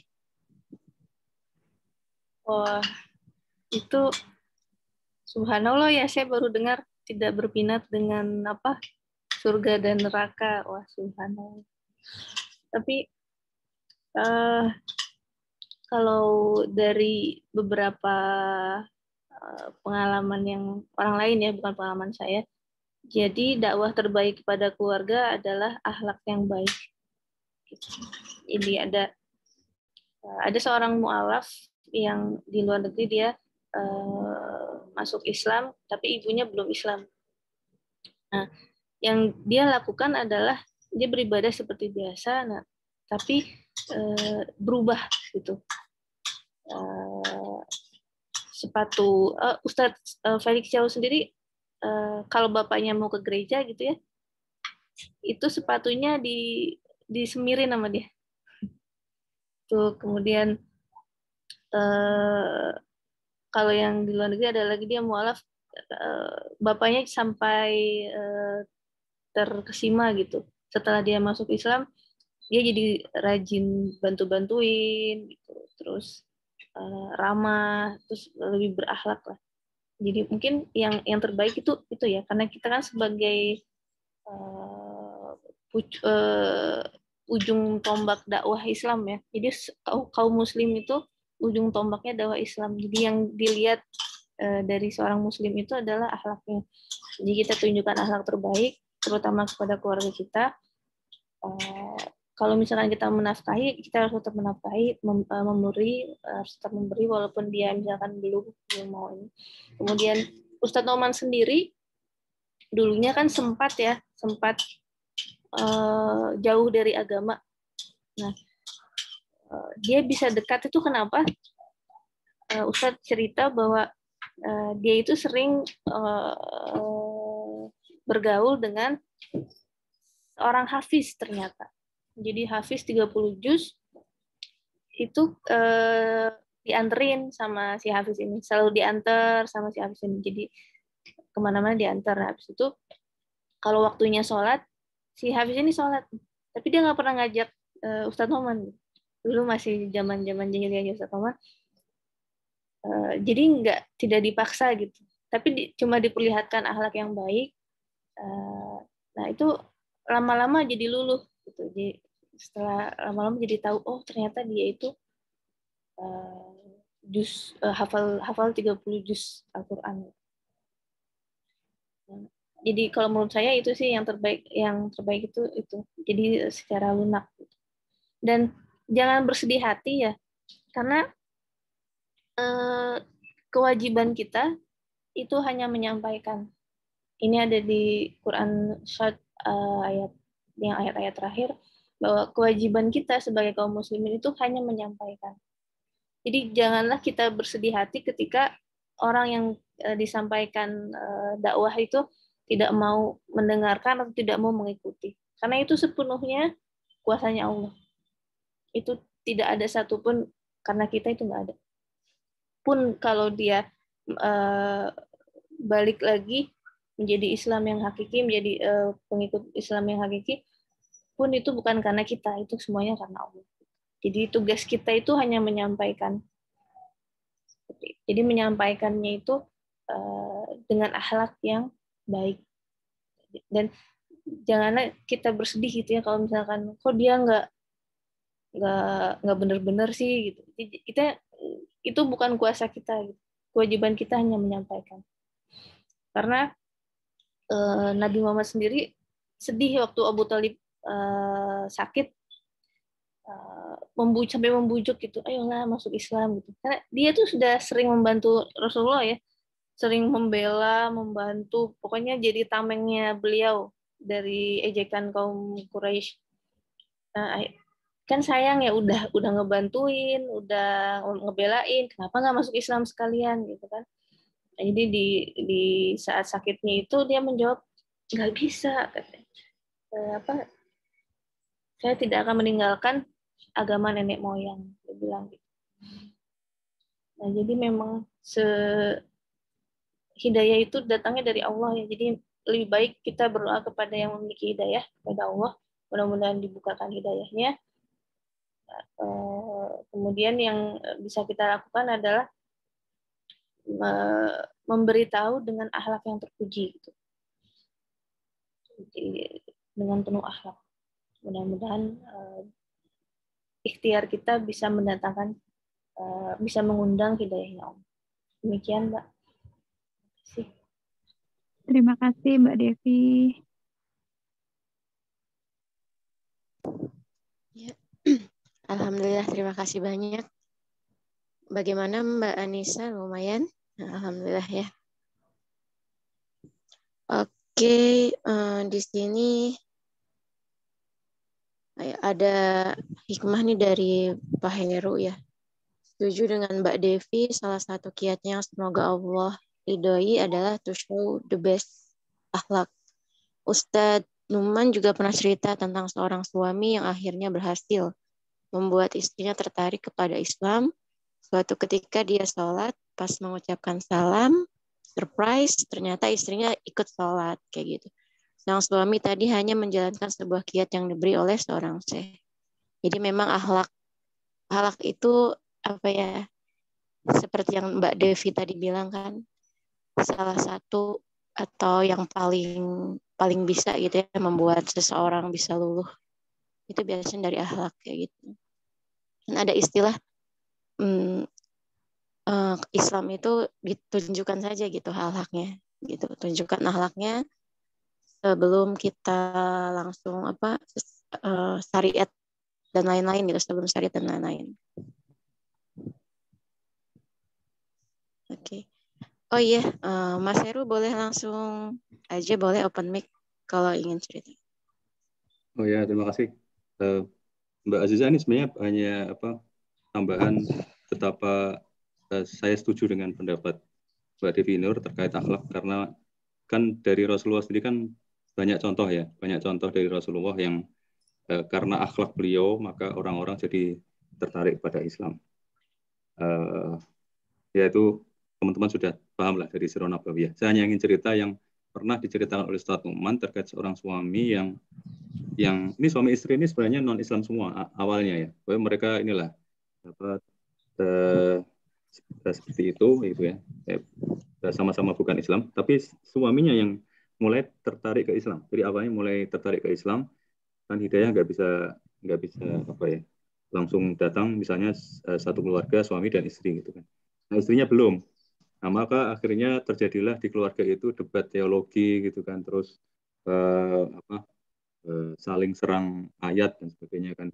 Yang satu dari Al-Quran, yang satu dari kitab yang lain. Terus seperti itu sehingga justru keadaan di keluarga itu jadi nggak harmonis malah. Nah akhirnya si suami memutuskan untuk mencari seorang syekh gitu. Terus nah ini yang luar biasa, ini adalah nasihat dari syekhnya itu yang diceritakan oleh Ustadz Numan. Saya itu bilang lupakan soal Islam, lupakan soal debat, lupakan soal ayat-ayat, jadilah suami terbaik. Jadi saya lupa persisnya ya berapa, atau 1 tahun atau berapa bulan gitu. Pokoknya selama sekian bulan, mungkin minimal 3 bulan. lupakan aja gitu ya, nggak usah diajak berdebat. Misalnya istrimu merasa aneh, kok kamu nggak ngajak debat lagi soal ayat Quran, aku punya ayat dari agamaku misalnya, ya diem aja. Tapi yang diubah adalah cara memperlakukan istri. Jadi pokoknya kamu harus disiplin menjadi suami terbaik bagi istrimu dan menjadi ayah terbaik dari anak-anakmu, jauh lebih baik dari yang sebelum-sebelumnya. Udah itu aja gitu. Jadi itulah yang akhirnya dia sempat ini juga sih. Loh, kok gitu sih? Ini kan masalahnya udah, kamu mau nggak gitu kan. Jadi terus ya udah siap gitu kan. Dia niatnya mencoba ya. Dia mencoba untuk menjadi suami terbaik dari sebelum-sebelumnya, menjadi ayah terbaik dari sebelum-sebelumnya, sehingga akhirnya setelah kurun waktu berjalan gitu, dia sholat di rumah, terus pas dia salam menghadap ke kanan tuh, dia melihat kok ada yang kayaknya ikut, ya mungkin ada malaikat atau mungkin ada apa gitu lah ya, yang ikut salam yang kiri, terus akhirnya dia benar-benar membalikkan badannya ke belakang. Loh, ternyata istrinya ikut sholat. Jadi dia nggak pernah tahu kapan istrinya mulai tertarik dengan Islam, kapan istrinya beli mukena gitu, terus juga sajadah gitu. Nggak pernah tahu gitu. Tapi itu yang terjadi. Jadi the power of akhlak itu memang luar biasa sehingga bisa membuat orang. Jadi istrinya akhirnya mengatakan gini, aku melihat kamu ini sangat berubah. Kamu menjadi suami yang berbeda, kamu menjadi ayah yang berbeda, sehingga aku berpikir bahwa agama Islam tidak mungkin salah. Jadi gitu, kata istrinya seperti itu. Ya, kembali lagi semuanya adalah karena hidayah Allah gitu ya. Tapi yang namanya usaha ya perlu kita lakukan. Jadi usaha yang terbaik. Seperti tadi contoh yang juga disampaikan oleh Mbak Devi. Itu sedikit tambahannya Mbak Devi Nur. Oke, terima kasih banyak Pak Heru atas refleksinya kembali. Oke, teman-teman di sini sudah tidak ada diskusi lagi ya. Oke, kalau sudah tidak ada, sebelumnya saya ingin mengingatkan dulu nih buat teman-teman. Jadi insya Allah kami dari tim sharing subuh Ramadan akan membuat sedikit atau banyak tentang feedback, hikmah, atau apapun dari teman-teman mengenai sharing subuh Ramadan, bisa lewat tulisan, kayak gitu.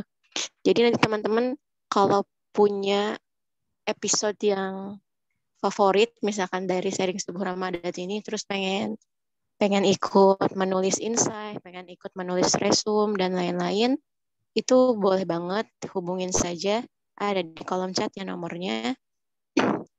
Jadi ya semoga teman-teman bisa ikut sih kayak gitu, supaya nanti kita sama-sama bisa belajar, kita sama-sama bisa sharing ilmu dan feedbacknya semakin banyak kayak gitu.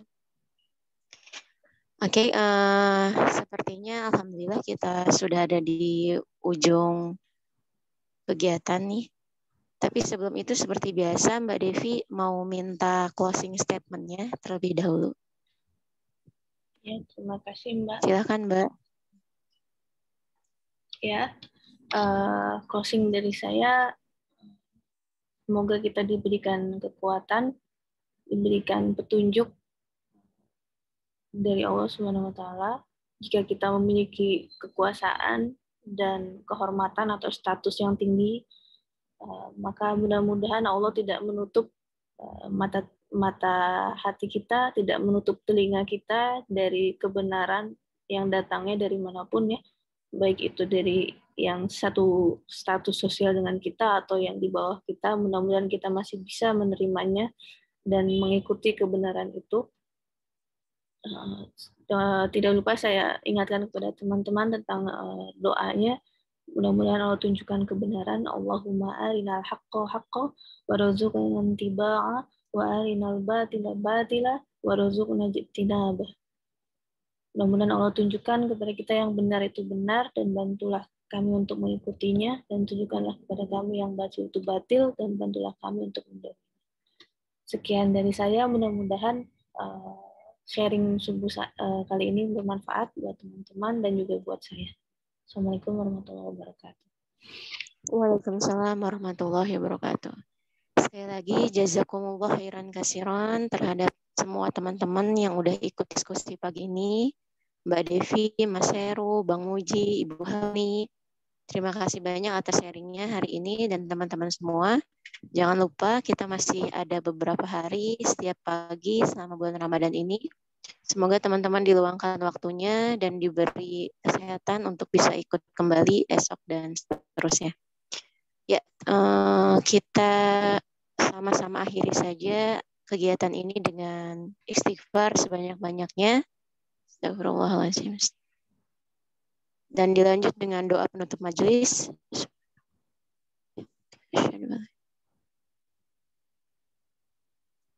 Dari saya mohon maaf dan terima kasih banyak. Assalamualaikum warahmatullahi wabarakatuh.